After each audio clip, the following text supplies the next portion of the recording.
Here is one tip for your pelvic tilts. Thinking about the rib cage and the pelvis. So when we go into our pelvic tilts, we're wanting to isolate the movement at the pelvis, but oftentimes we may feel like we have to exaggerate that movement because of where our rib cage is sitting. So postpartum, we might be in that more open scissor presentation with the ribs flared. So when you come onto your back, you're open like this. So you may feel, or I know I have felt, the need to kind of really overly do it so we can feel that back connection with the ground.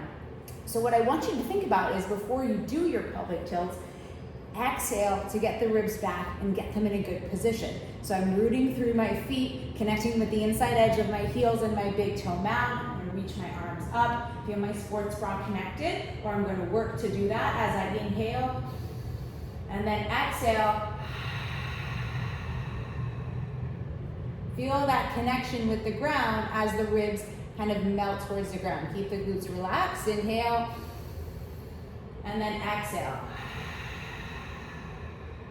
So working to keep those ribs in a good position, and then we go into our tilts so we can isolate the movement to our pelvis. That might feel like a tug of war at first, but you'll notice the pelvic tilt movement is really small because I can find and connect with the ground a little bit easier now that my ribs are connected. And I don't have to work so hard to just sense that with my whole back.